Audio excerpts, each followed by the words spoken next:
साल 2023 की बात है। उत्तर प्रदेश जिला लखनऊ और लखनऊ के पास में एक छोटा सा गांव रहमत नगर, जहां मेरे एक प्यारे सब्सक्राइबर आदित्य शुक्ला भाई रहते हैं। होली आने वाली थी। गांव के हर तरफ रंग, पिचकारी, होलिका दहन की तैयारी चल रही थी। लेकिन इसी बीच आधी रात में आदित्य जो होते हैं वो अपने दोस्त सचिन वर्मा के साथ में चौराहे पर घूमने टहलने के लिए निकल लेते हैं। लेकिन उनको नहीं पता था कि ये रात इतनी ज्यादा खौफनाक होगी जो उनके दिल और दिमाग से कभी निकलेगी ही नहीं। आदित्य भाई का कहना था कि आज भी मैं उस रात को याद करता हूँ तो मेरी पूरी भाई रूह कांप जाती है। तो हाय, माय नेम इज शिवम और आज की स्टोरी बहुत ज्यादा ही मजेदार और बहुत ज्यादा ही डरावनी होगी। तो भैया जो कुछ भी लेकर बैठना चाहते हो बैठ जाओ और चलते हैं यहीं से स्टोरी को स्टार्ट करते हैं। अभी उनके द्वारा भेजी गई स्क्रीनशॉट की रिकॉर्डिंग तुम लोग यहाँ पर देख सकते हो।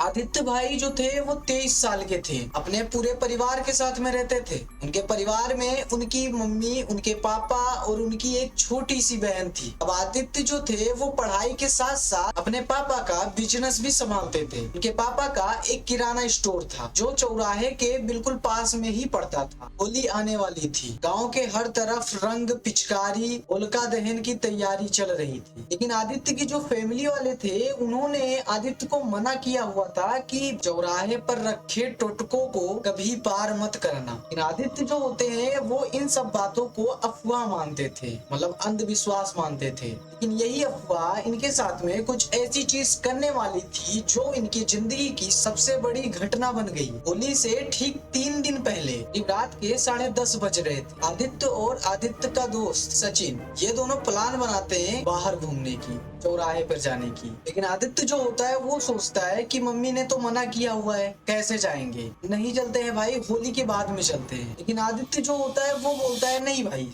अभी चलेंगे, पापा मम्मी से झूठ बोल देंगे। अब ये दोनों उसी वक्त अपने स्प्लेंडर बाइक से चौराहे के लिए निकल जाते हैं। ये लोग जब जा रहे थे तो बिल्कुल सुनसान रास्ता। जैसे ही ये लोग रहमत नगर चौराहे पर पहुंचते हैं तो ये देखते हैं कि चौराहा जो है वो बिल्कुल खाली है। इक्का दुक्का ही आदमी दिख रहे थे, इसके अलावा कोई भी वहां पर दिख नहीं रहा था। जैसे ही ये लोग बिल्कुल सेंटर पर पहुंचते हैं, चौराहे के बिल्कुल बीच में, जहाँ पर चारों तरफ से रास्ते थे, यहाँ पर ये लोग देखते हैं कि बीचों बीच में कोई टुटका करके गया हुआ है। वही चीज जो मम्मी ने मना किया हुआ था कि चौराहे पर मत जाना, टुटका वगैरह मिलेगा। यहाँ पर जो सचिन होता है वो बोलता है भाई रुको रुको रुको, यहाँ पर टुटका किया गया है, इधर से मत चलो, इस साइड से चलो। लेकिन आदित्य जो होता है वो मैंने पहले ही बता के रखा था कि वो इन सबको अंधविश्वास मानता था। तो आदित्य जो होता है वो कहता है नहीं भाई कोई दिक्कत नहीं है। अब आदित्य जो होता है वो अपने मोटरसाइकिल को स्टैंड पे करता है। अब वहां पर बिल्कुल सन्नाटा था, कोई था नहीं रोकने वाला उनको। और आदित्य जो होता है वो टुटके के पास में जाता है। सचिन मना कर रहा था कि उसके पास में मत जा,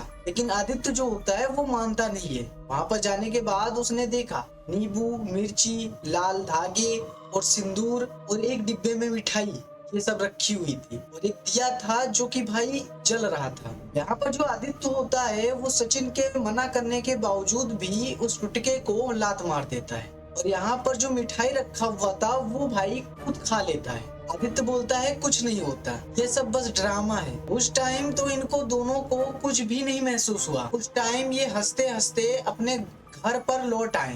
रात आदित्य को नींद नहीं आ रही थी। रात में उसे ऐसा महसूस हो रहा था कि उसके घर में कुछ जल रहा है, कुछ तेल या सिंदूर जैसा। आदित्य जो होता है वो सोचता है शायद वहम वगैरह होगा, क्योंकि वहां पर पड़ी मैंने मिठाई खा ली थी। हो सकता है सचिन की बात मुझे बार बार याद आ रही हो या मम्मी पापा की बात याद आ रही हो, इसके वजह से ऐसा कुछ हो रहा हो। अब यहाँ पर जैसे कैसे करके ये सो जाता है। रात के करीब 2 बजे इसकी अचानक आंख खुली।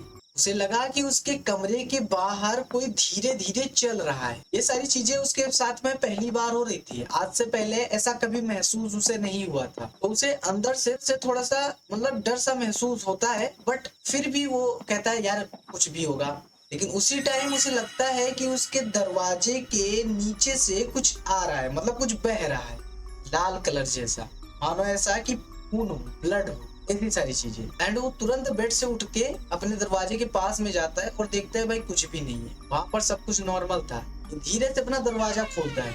ये जब बाहर देखता है तो वहां पर भी बिल्कुल सन्नाटा था। आंगन में कोई भी कुछ भी नहीं था, गली में कुछ भी नहीं दिखाई दे रहा था। सुबह हो जाता है। सुबह उनकी माँ ने बताया कि रात में रसोई में रखा दूध खुद ब खुद गिर गया था। गैस बंद थी लेकिन बर्तन जमीन पर रखा मिला। अगले दिन उसकी छोटी बहन, जिसका प्रीति नाम था, उनका असली नाम कुछ दूसरा है बट मैं अपने तरफ से कोई नाम बता रहा हूँ, ठीक है। अब रोते हुए आती है और बताती है, भैया रात को मेरे कमरे में कोई खिड़की के पास में खड़ा था और जब मैं देखने के लिए गई तो वहां पर कोई भी नहीं था और जब मैं लेटी हुई थी तो मुझे साया सा कुछ दिख रहा था खिड़की के पास में। अब 2-3 चीजें हो गई थी तो यहाँ पर आदित्य को लगने लगा था कि शायद मैंने गलती कर दी। होली के ठीक एक दिन पहले आदित्य का हालत जो होता है वो धीरे धीरे बिगड़ने लगता है। जब तेज से बुखार आ गया था और वो बार बार एक ही बात कह रहा था, चौराहे वाला आदमी दरवाजे के पास में खड़ा है। अब फैमिली जो होती है वो गांव में एक बाबा रहते थे, उनका नाम मैं नहीं शेयर करूंगा। वो जब बुलाया गया तो उन्होंने घर के बाहर गंगा जल छिड़का और आदित्य से पूछा, क्या तुमने किसी टुटके को छेड़ा है? अब आदित्य जो था वो डरते डरते सारी बात बताता है कि ऐसा ऐसा हुआ है। बाबा ने बताया, होली से पहले कई लोग चौराहे पर अपनी बुरी शक्तियां उतारते हैं। जो उन्हें छू लेता है या खा लेता है वही उसका असर झेलता है। अब उनकी फैमिली ने बाबा से पूरी रात एक पूजा करवाई और घर के मुख्य दरवाजे पर नींबू, मिर्ची और बहुत सारे टुटके जैसे सामान उन्होंने बांधा और रात भर उन्होंने हनुमान चालीसा पाठ और सारी चीजें उन्होंने की। ये सब आदित्य का खुद कहना था, जो मैंने स्क्रीनशॉट में तुम्हें पहले ही दिखा दिया है। और आदित्य ने बहुत छोटा सा ही मुझे स्टोरी मेंशन कर दिया था। अगर तुम्हें भी आगे चल के किसी स्टोरी को मेंशन करना है तो तुम लोग मेंशन कर सकते हो। मेरे इंस्टा पे भी तुम लोग मेरे को मैसेज करके बता सकते हो या फिर मैंने जीमेल भी दिया है अपने चैनल पर, तो तुम लोग वहां से भी अपना कर सकते हो। पूरी रात इनके घर में पूजा चलता है। होली की सुबह जैसे ही होलिका जलती है वैसे ही वो बाबा जो कुछ भी उनके घर में लगाए हुए थे, नींबू, मिर्ची, वो सारी चीज निकाल के ले जाते हैं, उस होलिका में बहा देते हैं। उसके बाद में आदित्य का बुखार जो था वो धीरे धीरे कम होने लगता है। रात को जो चीजें उन्हें परेशान कर रही थी वो सारी चीजें धीरे धीरे कम होने लगती है। अब यहाँ पर आदित्य भाई लिखते हैं कि ये 7 दिन मेरे लिए इतना ज्यादा ही डरावना पल था जितना मैं सोच भी कभी नहीं सकता था। 7-8 दिन मुझे बहुत ज्यादा ही डरावने डरावने सपने आए बट धीरे धीरे ये सारी चीजें कम होने लगी। लेकिन आज भी आदित्य भाई जब उस चौराहे से गुजरते हैं तो टुटका को देखने के बाद सिर झुकाकर वहां से निकलते हैं, क्योंकि उनके अंदर इतना ज्यादा डर बैठ गया था। अब हर बात मजाक नहीं होती। गांव के बुजुर्ग या फैमिली वाले कुछ भी बात कहें तो उस पर थोड़ा गौर दिया करो, क्योंकि सच में ये सारी चीजें होती हैं। मेरे घर वाले खुद ही मना करते हैं मुझे ये सारी चीजें करने को।